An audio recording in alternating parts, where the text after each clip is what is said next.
I'd like to call this meeting of the Coventry Town Council to order at 6:02 PM. Clerk, please take the roll. I'm sorry, manager, please take the roll. Do a roll. Councilperson Pasqua absent. Councilperson Capaldi. Here. Councilperson Brown. Here. Vice President Verducci.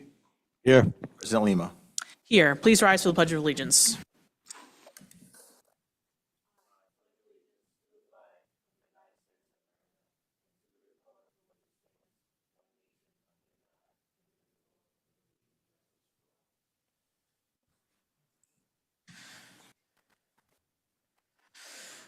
In the event of an emergency, those present this evening can exit outdoors labeled number 1 or 2 in the back of council chambers to the front lawn or back parking lot of Town Hall.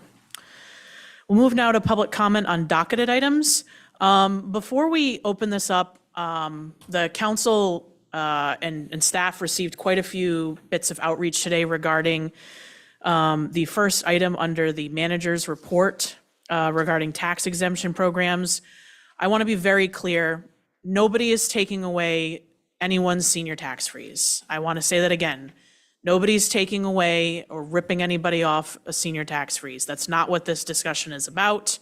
This discussion we will get into is with respect to having discussions with the tax assessor's office and the finance team after last year's audit of this program, realizing that that's a lot of ambiguity in the ordinance as it was written, and it needs to be given some revisions to ensure that our team in town has the tools that they need to be able to administer this program properly and ensure there's no fraud, waste, or abuse.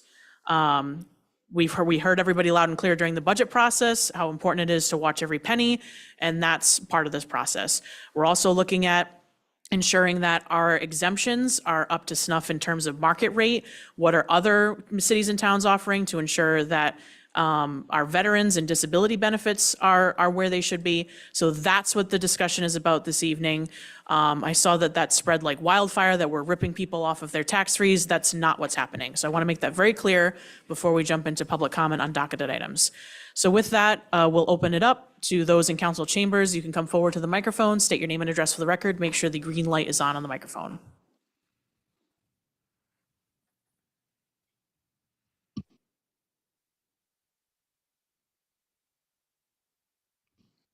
Brittany Boyer, 318 Town Farm Road. So there has been a lot of talk about the discussion on the agenda tonight regarding the tax freeze. I think it was kind of wild that everyone just jumped in thinking we were going to just take this away from people. It is important to know many seniors and disabled individuals do live on fixed incomes here, often relying on Social Security and disability benefits. As property taxes rise, staying in their homes becomes harder, sometimes impossible, and that's where the tax freeze comes in. But this is not a right that is given. This is something that our town offers, and it is something that we need to protect. This is not for someone, for instance, who moves in with an elderly parent, continues to claim the freeze after the parent passes.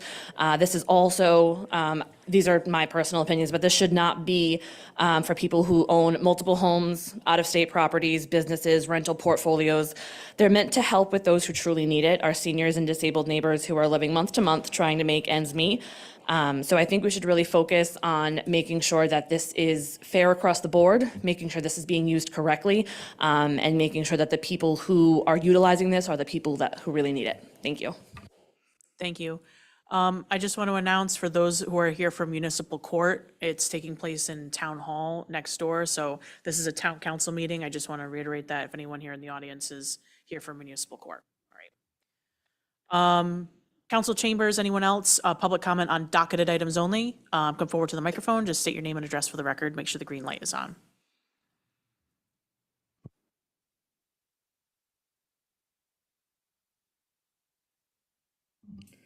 Good evening, Scott Guthrie, 31 Maplewood Drive. I know you all know me. So I took a look at this, and it kind of goes back to maybe a year ago, where the town decided that they would like to take a look at who's qualified. I know Councilwoman Capaldi brought up a bunch of instances where people were supposed to stay on their tax freeze. And there are still more out there that were denied their tax freeze that need to have it reinstated. particularly people that the tax assessor said, oh, got a driver's license in Florida, or this or that, or some inane idea. The idea is to keep people in this town that are elderly in their homes so that we don't bring in new families that are going to burden the school system and cost money. So if a taxpayer pays $8,000 to $10,000 a year in property tax, all right, they're seniors, they're on the tax freeze, living within their means, have a roof over their head, and they have to leave, which some of this stuff might have them do. Now you got a new family in there with 3 kids at $18,000 a kid. So what are we talking, $54,000 to pay for the education of 3 kids, where the income from that property is $10,000. Doesn't work. The math simply doesn't work. So first off, now it looks to me like Mr. Savetti wrote this. His name is headed on this? Okay, so aside from all the spelling corrections I had to make, one of the things that bothered me was eligibility termination of exemption. You don't have to be a registered voter in Coventry. All right? This would say you have to be a registered voter in Coventry. Voting is not a right, it's an obligation. You can't force someone to register to vote in order to pay their taxes. One of the other things that I looked at was 217.7. So Councilman Brown.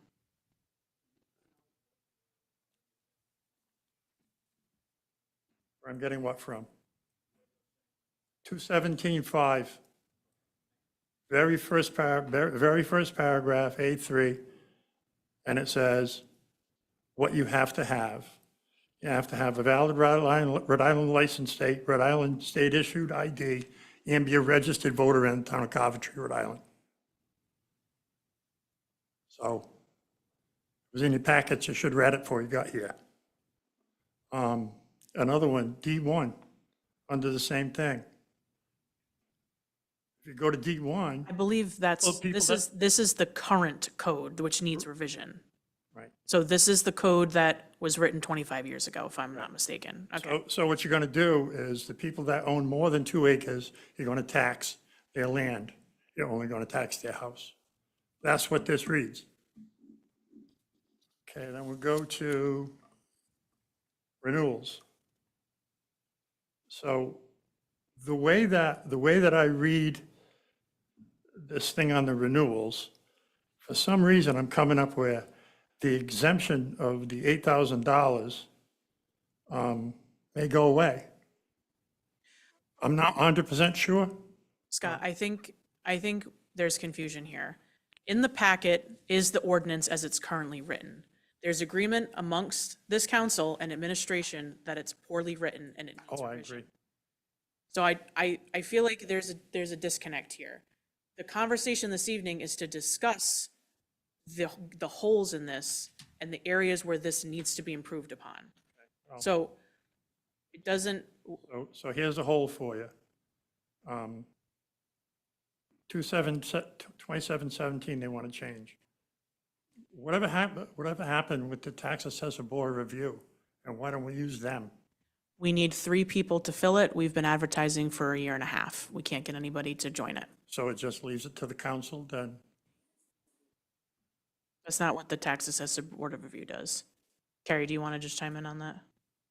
Yeah, they help when people appeal their property and the value of their property. They don't write ordinances.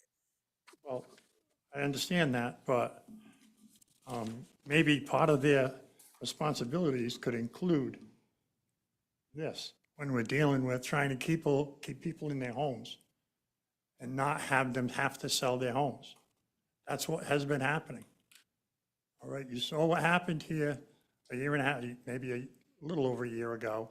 People were lined up around the building because they felt threatened that they were going to lose their tax exemption. I agree. You know, it's not going anywhere, but there are things in here that are pretty concerning. One of them is the $8,000 exemption seems to be disappearing, at least the way I read it. So that's the only thing I really wanted to say. You know, people are out there, their eyes are open. Anybody that touches the tax freeze could probably kiss their seat goodbye. This is political. And you have to take into consideration, not just the people that are 65 and older. Take into consideration that the people that are 58, 60, 62 have raised their family in this house, in this community, and want to stay here. That could disappear on them, because what this is it's perspective. You're not touching anybody that's already on it, but you're touching the people that potentially can be on it. I understand that we have to raise money and we have to operate our community, and it's not an easy thing to do. But it will be, I would guarantee you that if something like this goes through prospectively, anybody that is 60 years older or even younger will be at the ballot box voting each and every one of you out. So, you know, there are little problems with the system. You have to think about the way it was designed. It was designed to lower the population in the schools, which it did. It didn't help us with school budget because of state law, right? The state runs the schools, and it gives the power of the, you know, the decision-making process to the school committee, not to the town council. Unfortunately, you get to fund it. That's basically it when it comes to education. You finally said it 2 meetings ago. And now we all understand that your job is to run the town, not the schools. But in order to keep people, in order to keep school population down, you need to keep the property tax exemption alive. Tweaks here and there aren't going to be that bad. But like I said, the way I read something in here, anybody that has more than 2 acres of land, their house is going to be taxed regular and their land is going to be taxed differently. So I know they're all suggestions. Maybe, just maybe, it would be a good idea to put a commission together to look at it instead of placing the onus on the 5 people on the council. Get some people that used to be involved, you know, in tax administration in the town and assessments in the town. Maybe they'd be willing to step up and help. All you got to do is ask. I hope you'll stick around and listen to the conversation. Just as I said previously, I know that Carrie and Bob put a lot of thought into this and looked at other municipalities as well. And again, nobody's targeting seniors. Nobody's taking things away from seniors. Nobody's looking to put burden on seniors. Just want to be very clear. And I'm with you. There are a lot of flaws and holes in the current ordinance, and that's what we're trying to clean up. Nobody, So- what you're saying is it's not all seniors, it's potential seniors. So anybody that's 65 and older, we're not going to touch. Anybody that's disabled, we're not going to touch. Anybody that makes under a certain income, we're not going to touch.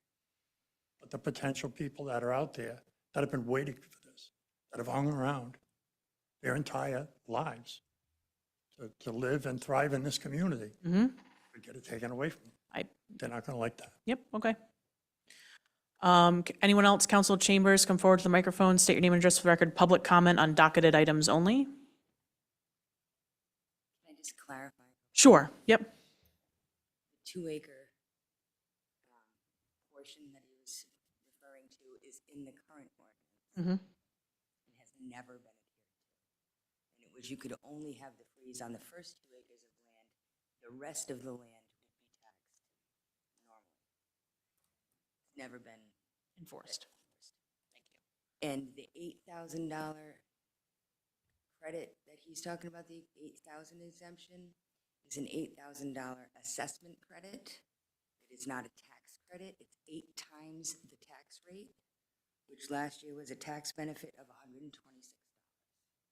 Okay. So it's not $8,000 they're taking. It's an assessment credit. Thank you. You're welcome.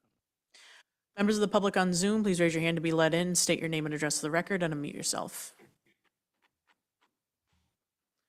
Please unmute yourself and state your name and address for the record. Joanne Tandy, 13 Magnolia Lane, Coventry.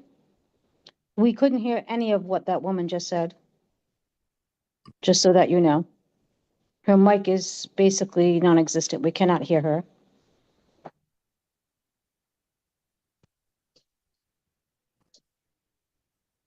Yes, the 2-acre requirement was never enforced. It was supposed to be that up until 2 acres would be on the freeze. If you had over 2 acres, it would be taxed at a regular tax. It was never enforced. And the $8,000 exemption is an $8,000 assessment credit, which means that it's 8 times the tax rate, which last year was $126 and change, tax benefit. It is an exemption, sir, but it's an assessment credit. It's not a tax credit. So it's 8 times the tax rate, because we have a mill rate, which is based on thousands. Okay. Thank you. Councilman Capaldi. And again, what you're referring to is in the old ordinance, correct? I mean, the current one. Yes. Okay, I just want everyone to know that. Yes, Thank you. you're welcome. Back to you, ma'am. I don't know if you had any other questions or comments. Were you able to hear her? I was able to hear her. Thank you. Okay. Let in the next person. Please unmute yourself and state your name and address for the record. Hello, Robert Heavey, 607 Weaver Hill Road, Coventry. We can hear you. Go ahead. And I'd just like to comment, I've been a resident of the town since 1986. Dutifully paid my taxes, knew about the tax freeze, and just turned 65 and will finally get a benefit from the tax freeze after basically paying and supporting others' tax freezes for all those years. And to see this change like this after hoping for it for all these years is, if it changes this way, is going to be a major disappointment. At the same time, thinking of someone that's been on a tax freeze for, 15 or 20 years and watching their taxes be unfrozen is going to put incredible hardship on those people to suddenly have to pony up quite a bit more money. And has anyone run the numbers as to what the actual effect of the mill rate would be if in any of these concepts? Because in looking at, it's probably going to change the mill rate by a couple of cents, and it's going to be on the backs of the seniors, which have, in most cases, again, paid their taxes for years and are finally getting to enjoy the benefits of a tax freeze. Nobody's run those numbers because that's not what's happening. Nobody's taxes are being unfrozen. Okay, but if something were to happen like that, to just run the numbers and see what the real effect is, because if the Not even effect is being only a considered. couple. It's not even being considered, sir. Okay, That's not All what's right. being considered tonight. Nope. okay, sorry, I joined a little late because we No worries. Nope. just I- flew in from Texas. No worries. I understand your anxiety. I understand your stress and your fear. I get it. I hope that you and others will stick around to listen to the discussion in totality. There's no vote that's happening tonight. It's just, we're having a discussion. As you heard some others say, that there's clearly issues with the way this ordinance was written. It needs to be tightened up. And that's all we're looking to do here, from just what we discovered through the audit process last year. We're certainly not looking to target those who are on fixed incomes and most vulnerable. All right, well, thank you. Just wanted to speak a little bit of my mind, and thank you for the opportunity to speak. You're welcome. Thank you for engaging. Next person, please unmute yourself and state your name and address for the record. Hi, this is Sue Reynolds, 62 Clark Mill Street. First off, I just want to say thank you to the council people that responded to me. I really appreciate that. And I just wanted you to take a look at the application for the disability tax freeze. As it reads now, you have to provide a social security letter, and you also have to provide a signed letter from a physician stating that you are disabled, the date you became disabled, and that you're totally and permanently disabled.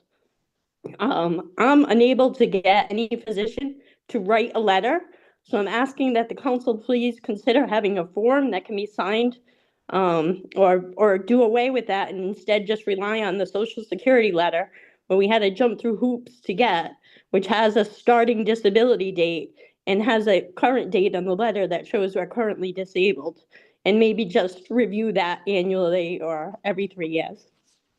So I'm just asking if you could please take a look at that while you're considering all the tax freezes. Thank you. Thank you very much. Appreciate the feedback. Next on the list, unmute yourself and state your name and address for the record, please.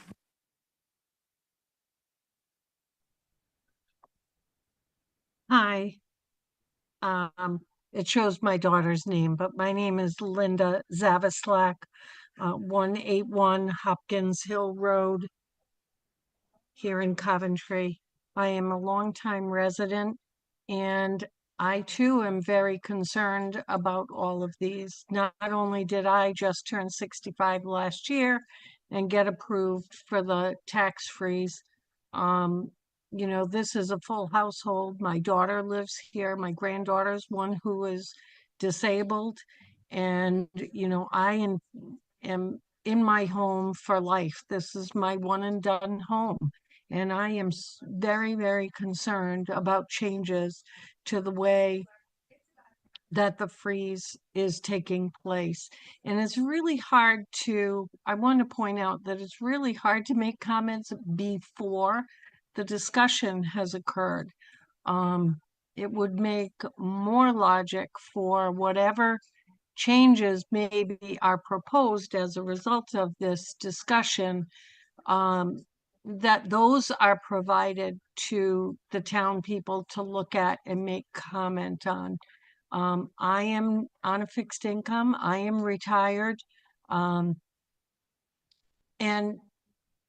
you know, I don't know what the options are. You know, is there an income requirement over a certain amount of money? People might get upset about that too.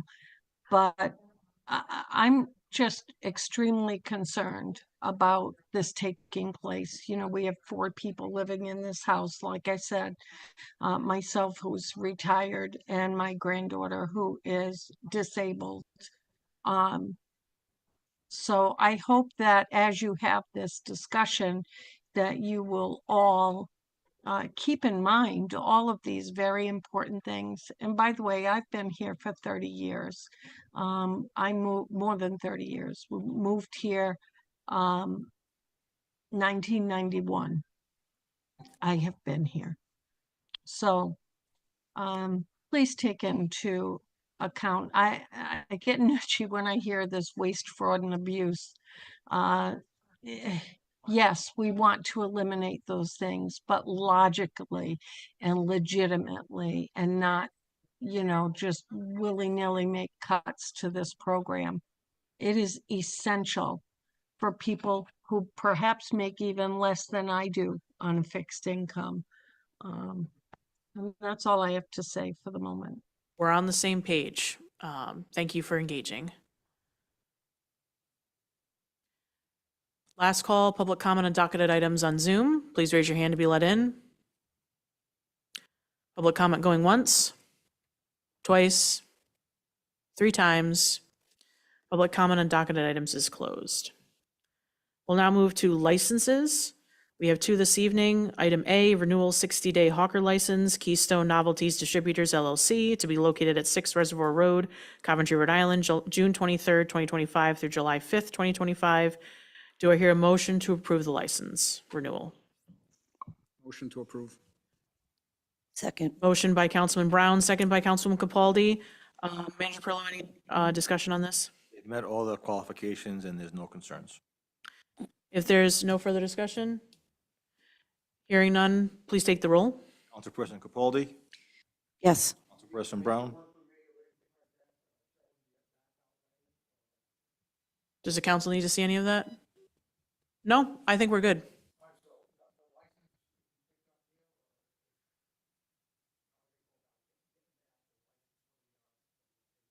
be in touch with the person on the application, sir. Okay. Good. All right, Vice President Verducci, Yes. President Lima. yes. Yeah, Sorry, Councilperson Brown was interrupted. Yes.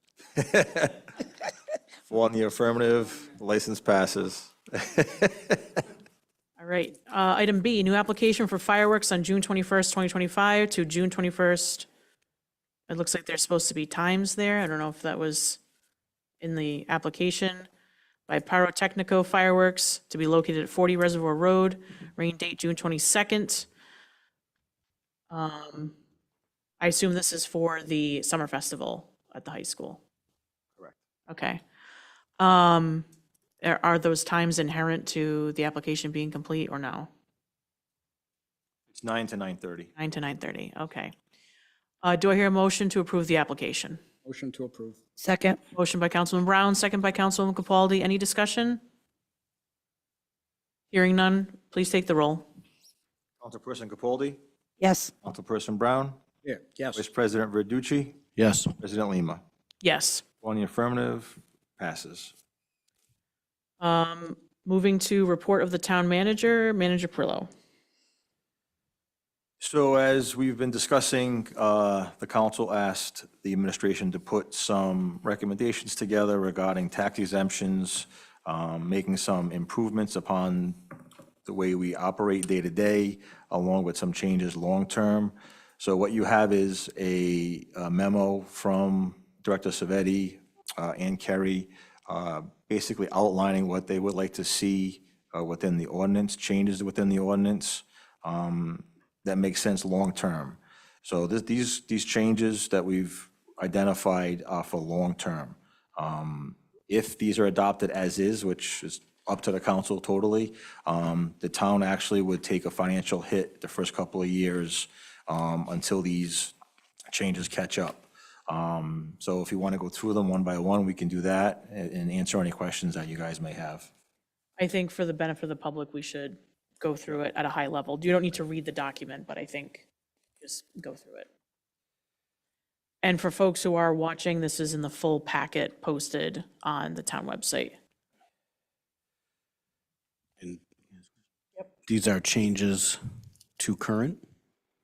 Is what, These are proposed revisions that the tax assessor and council and finance office are looking at to give them more, I guess teeth would be the word, to be able to manage this, because right now there's not enough language in here to help them enforce and manage the program. Correct. So some of the things in there, like trying to verify someone lives here for 9 months a year.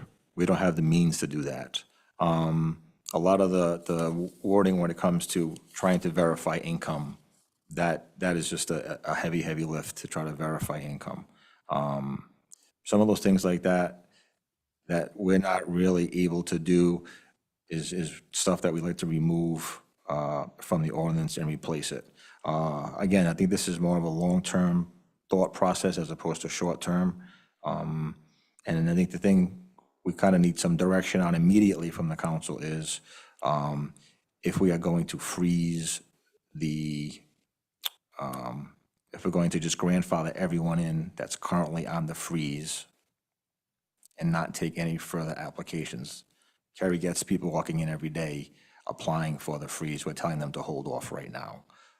So I think that's the first step that we need, and I'll let Kerry speak after this, is to know kind of what direction the council wants to go in and kind of get through right now how we should handle it as we contemplate changes going forward. Kerry, if you want to take over. Well,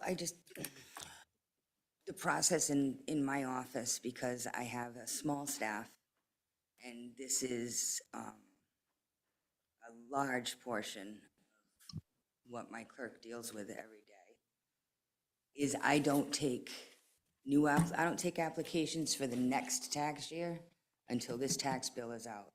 So what I've been telling people since January 31st, which was the cutoff to get on the 25 roll for the freeze, you need to wait until after you receive your tax bill, and then you may apply for the next year. So this is what the taxpayers have been told, hundreds and hundreds of them, since the cutoff date of January 31st, 2025, for the 25 roll. It's just how we manage things in the office, because I've got 2 tax years of exemptions at any given time that I have to manipulate and get on the roll. That's what he means when he says we haven't been taking new exemptions. Yeah, that's not because anyone up here has told you to stop that. No, no, no. I want to it's make that just- very clear. No, no, no, no. That's the process in my office, because that's how we have to do it. Okay. Okay. And just so the council's aware, so they were running numbers, getting ready for this meeting. And so right now, we have currently 3,225 people on the freeze. So that's doubled since 2019. Can I just pause for a second? I'm getting messages on Facebook that nobody can hear anything. I don't know if we can confirm that sound is going through.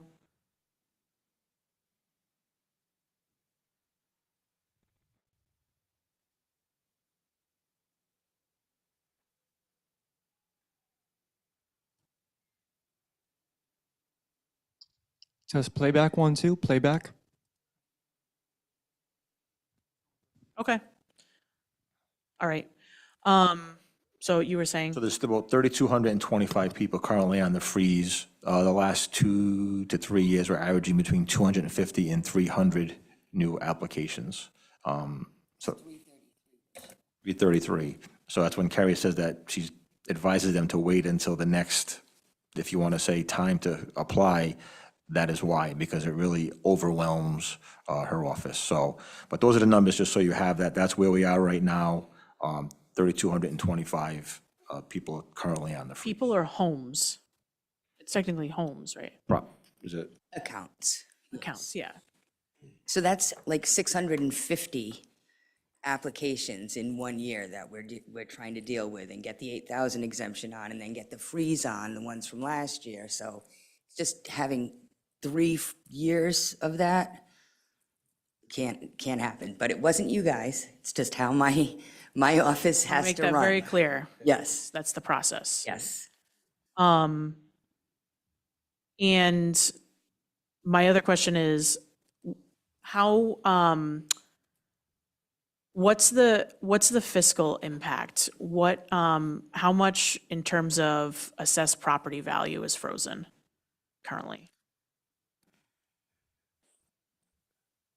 So that document that I sent you guys this afternoon kind of gives a little screenshot of where we've gone. So we started with 626 million in '21. The actual gross, this is the actual gross assessed property. Currently, correct. 898,939 Million, not billion. million, I'm sorry, I said billion. 1,939,810. 898 million, Yes, frozen value, okay. yes. Assessed value, That's gross value, yes. gross value, okay. Yes, Councilman Capaldi. Harry, where is it promoted, the date that people can put these applications in? I know people are coming in, you're saying, come back.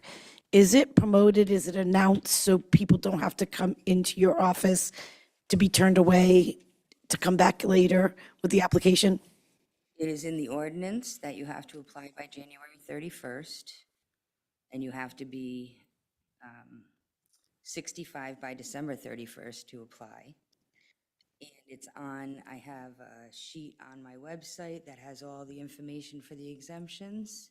I have it on my counter. It's on the back of the tax bill. Okay, just want to make sure because we always hear, I didn't know, so, thank you. You're welcome. Vice President Verducci. So while we're doing the big picture, kind of high-level stuff, the application process itself, relatively, is that like a one-form kind of thing? Or do you have to prove things on that one besides the birthday? Or that's what we talked about earlier, where you need your ID? For the senior exemption, you just have to fill out, the senior freeze, you have to fill out the application, provide your Rhode Island license, Then my staff checks your ownership to determine whether we need affidavits, if it's a settler affidavit or a residency affidavit, and then we try and get those affidavits, and just determine that they hold title where they can receive the exemption. And then any idea as to, we said, you said 330-something applications. Do most of those get approved eventually, or is there any kind of ballpark you'd give me, or? Most likely, most of them will be fine, because we try to check as they give us. We don't want to take them if they're not going to be able to be eligible. But there is a phone number on there, so we can call and say, sorry. Last one. Any idea as this kind of goes forward, on the other end of this, we have 300, 400 people adding every year. Who's coming off? Any kind of stat on that? I don't have numbers on that. I mean, it's as people move away, or if they move to a new home and they have to reapply for that home, or pass away. So there is some, going down, but it's mostly trending up every year. Yeah, yes, there are some coming off due to those factors. I'm looking at section, number 7 in the memo. So what you have listed here, is that, what Coventry currently offers, or is that what you're seeing offered? I think I'm confused. Is that what Coventry is currently offering, or what you're saying we should offer? That is the finance director and my just suggestion of where to begin this discussion. Okay. Is that based on what you're seeing in other municipalities, what they're offering? Somewhat, yeah. Right now, our veterans, yeah, I mean, they would get $400 tax credit. Right now, last year, they got $142. But, veterans, yeah. Veterans needs to be adjusted, big time. Big time. And in Mr. Savetti's proposal, the veterans would get the same disabled as any other disabled. Right now, they only get an extra $1,000 assessment credit, which is 1 times the tax rate. So they would benefit greatly from this. Well, this proposal, which I think is a starting point for a long-term plan. Yeah. I would say, no matter what, I feel like upping the veterans exemption is a no-brainer. Like, if there's nothing else that this council decides to do tonight, that one in particular, I would advocate for. I don't know that in thinking about it, I want to rush something as important as this to get done before the end of the fiscal year. I think we as a council need to have a thought-out discussion on this and give it the time for first and second reading that it needs. I think this is one of those things where it's going to have a first reading more than once, if I'm being frank. So. And just one example that Director Savetti gave was, so say you were to adopt this and someone qualified for the tax exemption and they would get $500 in year 1. Someone on the freeze this year is only saving $80. So that $500, that 420 is what the town would be taking on eating, exactly. So that's when I said this first year may cost us a couple $100,000 based on something like that. Because when the increase is so low this year, that 1.48%, he said, is about $80. So if you're frozen, you're not paying an additional $80. But if you qualified under this new senior exemption, you would actually get $500 this year. So you're making 5 times that. So it's almost more equitable. And you may see some people come off the freeze in order to get that short term, depending on if they wanted the savings up front or they wanted to wait 5 or 6 years. How many other communities do a freeze? I believe only 2. Us and who else? Smithfield, is it Smithfield or North Smithfield?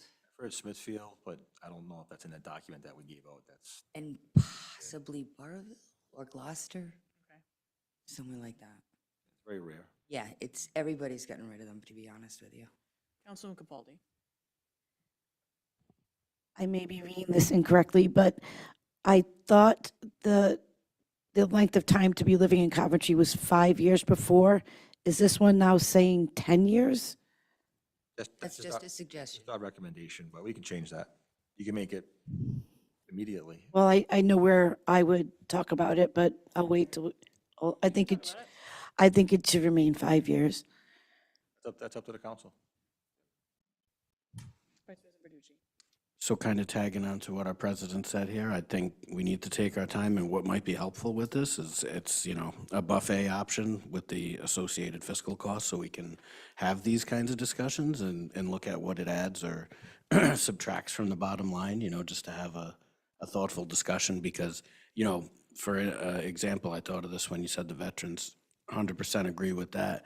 What's the scale of that look like? 1,000, 1,500, is it 300? And then as we build our options, like if we all agree on that, maybe that's one we start with and then kind of build from there. So I think I agree with you. We need to take our time, but I'm open to, for instance, what does the run look like with what Councilwoman Capaldi suggested?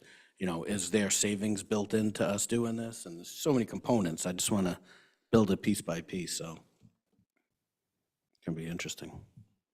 A couple of things that we did in prep for this meeting, Carrie wants to just go over, so you guys have. Yeah, Just- please. Just a couple of quick stats. 12% of the property taxes received are frozen, and 24% of the residential accounts are on the freeze. Since 2019, we've had 1,610 new freeze accounts. And in 2019, the number was 1610. So we have literally doubled since 2019. Just Would you say, have you heard any narrative at the desk that people are moving here for this? yes. Definitely. I have had people tell me, oh, my realtor pushed Coventry. Yeah, they move when they're 55, 60 years old. I had one person tell us basically he just moved into Crompton Meadows, spent $1 million on a condo and can't wait for 5 years when he's going to be frozen. He's 60 years old. All right, well, was there anything else you wanted to run through? No, I think that's all. Thank you. What's, Councilman Brown? Along with the veterans tax credit, I thought we were going to look at veterans disabled too. I know there's been a push for that, and I'd like to see something really done with veterans disabled, As like a total waive.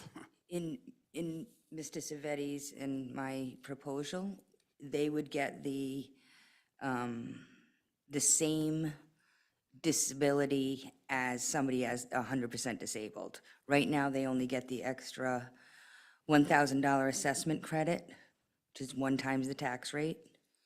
We would like to see it be the same as the senior or disabled, which would be, in this proposal, the starting point, 527, 629, and 800 in 2031, on top of that increased veteran exemption. Yes, they would start off with 900. If you're a totally disabled veteran, you get 900. 900, and that's tax dollars, that's not assessment. That's real money, yep. Yeah. What's the pleasure of the council? Would you like to, is there specific more information you'd like from them on certain things?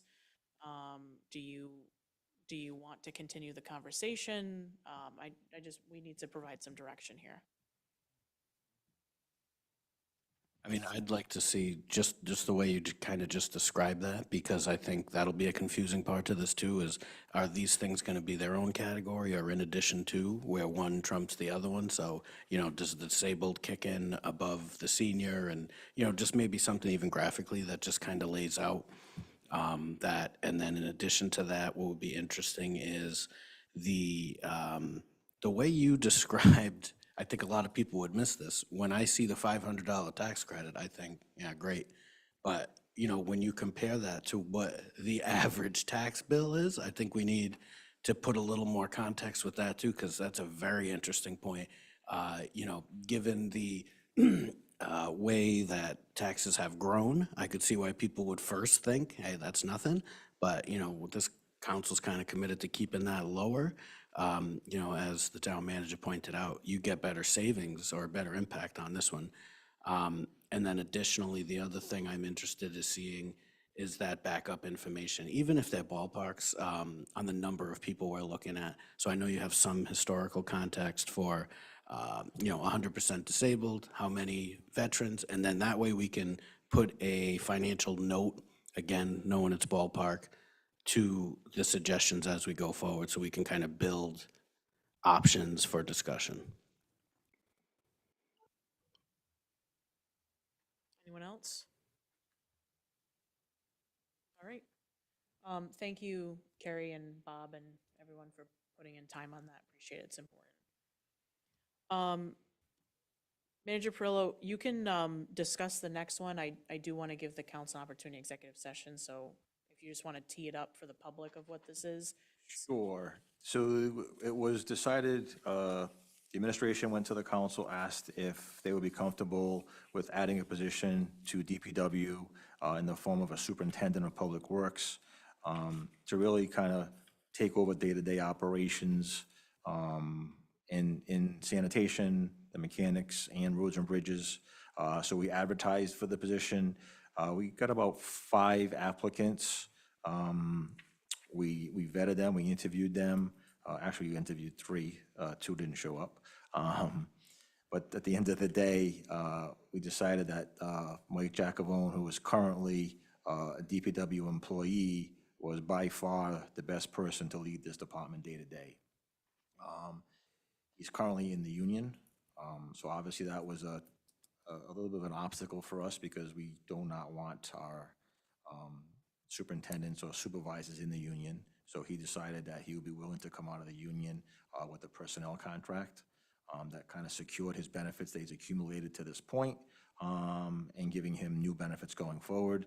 So the solicitor was able to draw up a personnel contract for him that he read and he vetted, and we're ready to move forward and looking for the council to ratify it so he can start in his new position on Monday. All right, That's kind of it in a nutshell. we'll come back out for that. Yep. All right. Resolutions of the council, we've got 3 this evening. Item A, Resolution 2025-60, awarding the contract for millwork services for the Community Learning Center.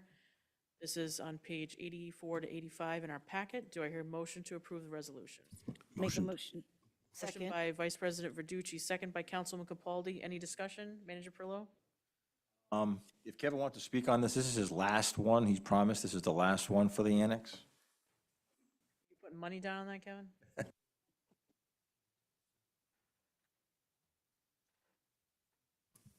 Good evening.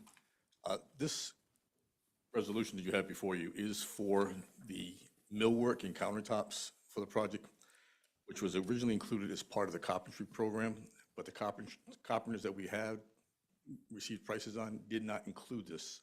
So we went out to the state MPA and found a contractor that would provide the millwork and countertop for us. Orion Manufacturing in the amount of $79,500. And this is the last of the scope work that we were looking to complete so that we can continue to move forward. This is budgeted, this is not above and beyond. This is not above and beyond, this is part of. Great. Any questions, discussion from the council?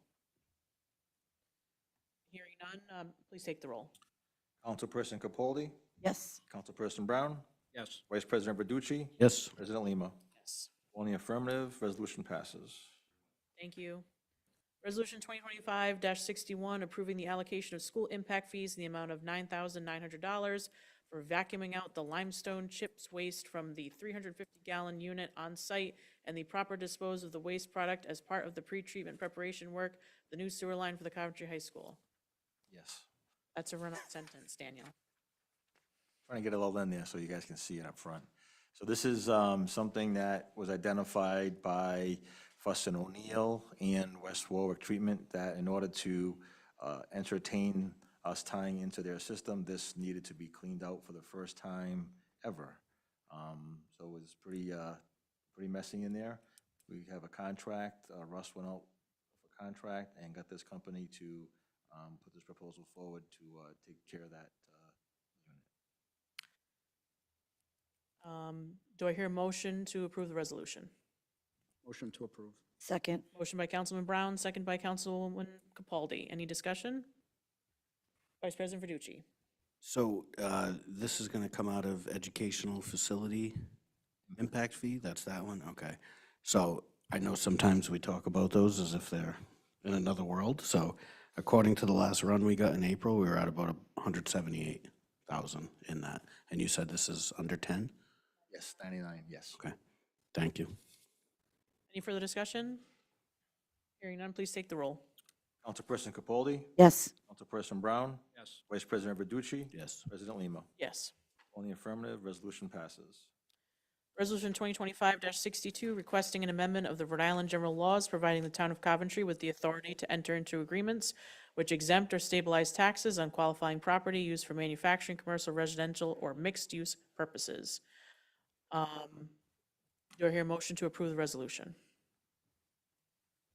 I'll make a motion to approve the resolution. Motion by Vice President Verducci. I'll second. Second by Councilwoman Capaldi. Discussion. Solicitor Angel. Thank you. First, I'd like to recognize the sponsor of the bill. The prime sponsor is Representative Naray, followed by Representatives Serpa and Reed. So this would allow Coventry to amend its town code to accommodate tax stabilization agreements for a variety of different types of properties: commercial, industrial, residential, mixed use.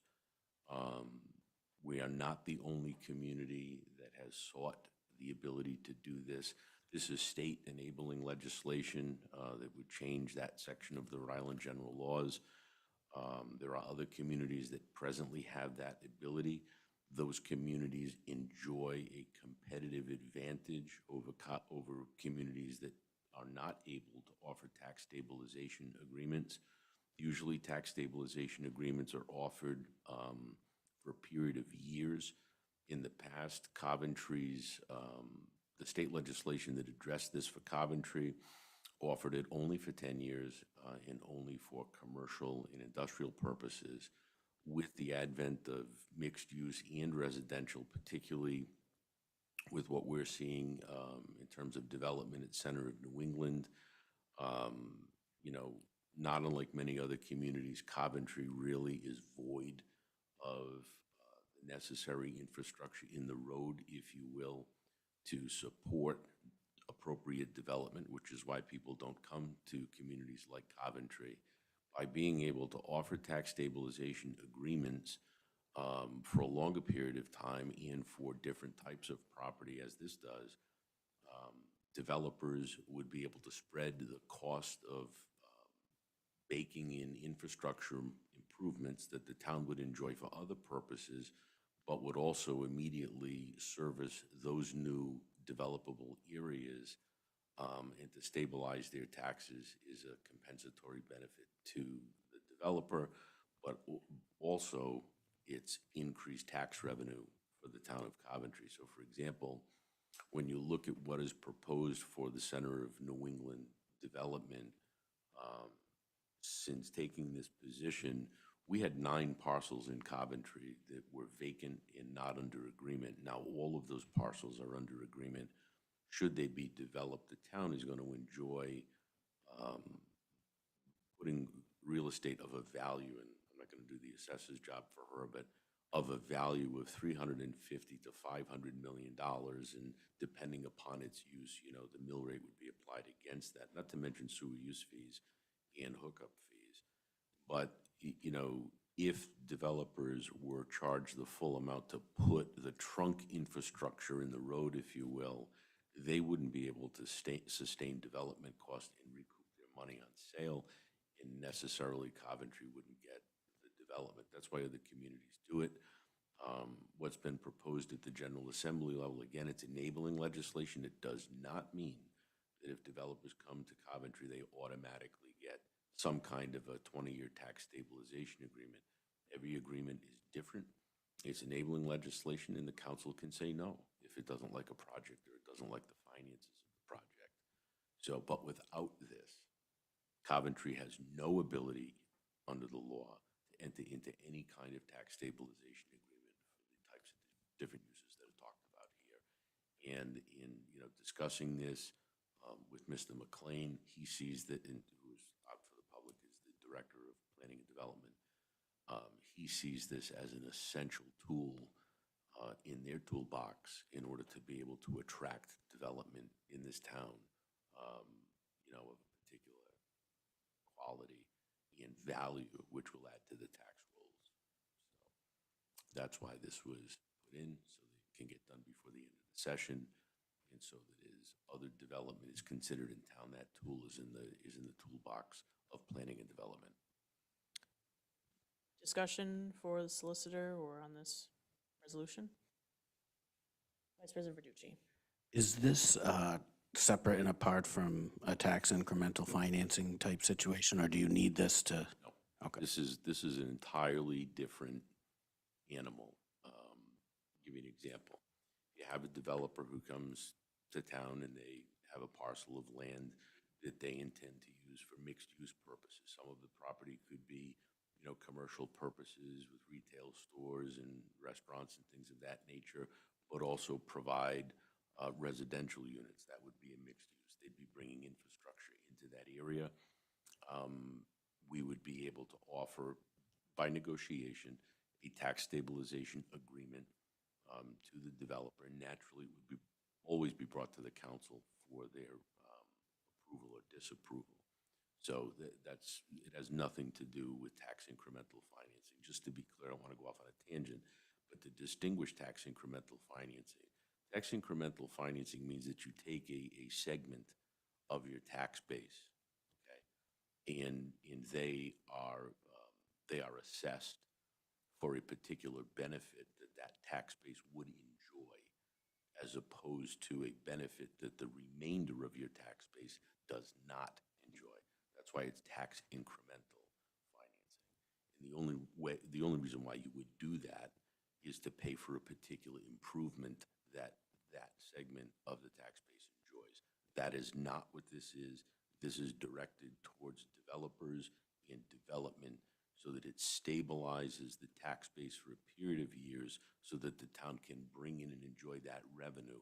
After that period of time, the tax rate would be re-equilibrated to whatever the rate is effective at the time. Any further discussion on this resolution? And I just want to reiterate and reemphasize thank you to our sponsors, Representative Norray, Serpa, and Reed on this. If there's no further discussion, please take the roll.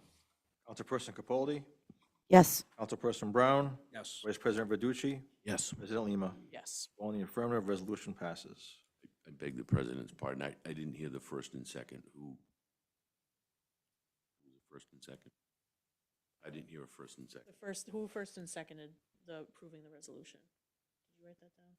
I did not. We definitely did do it. I think, oh, yeah, it was JP and Elisa. Yeah. Thank you. Okay. We'll now move to public comment for undocketed items. Those items on our agenda this evening, please come forward to the microphone, the podium, state your name and address for the record. Make sure the green light is on.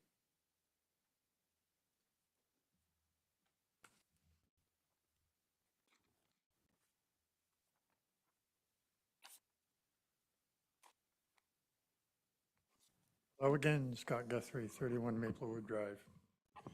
2022, the voters asked you people to send a letter out twice a year. Hasn't been done since. I think it's time we start letting the people know what's going on with the town, especially around budget time. Another thing is, I haven't seen anything, any kind of a notification that there are 2 openings for the council to be filled by appointment. I've seen notifications about a special election in August, but no notification about 2 vacant seats. Manager Perillo, were ads placed in accordance with the ordinance with respect to the appointments for Districts 3 and 5? Okay. What paper? Yeah. Which doesn't get read too much anymore, but one paper.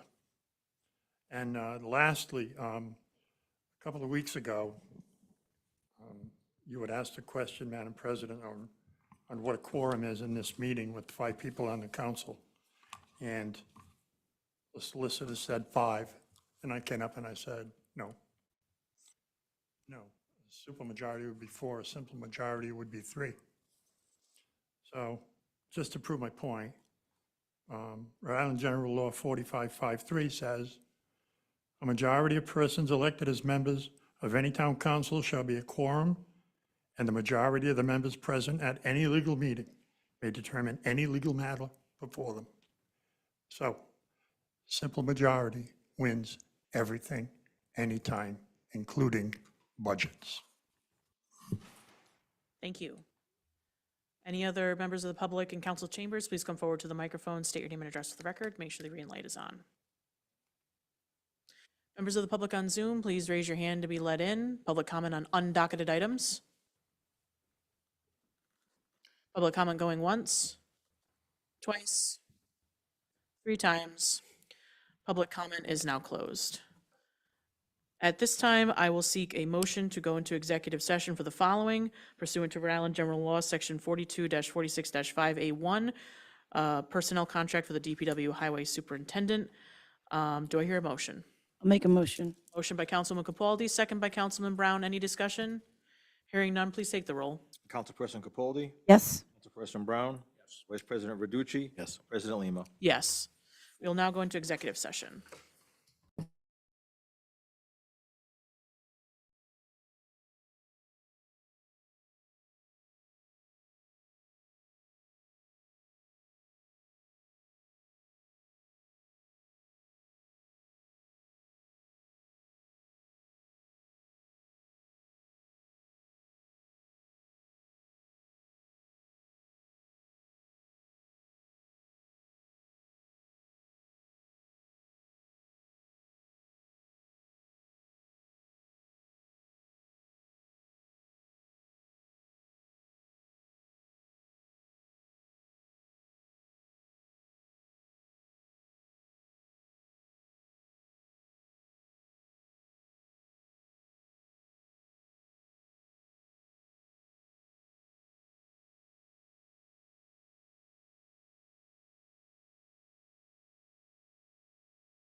At this time, I'll take a motion to come out of executive session.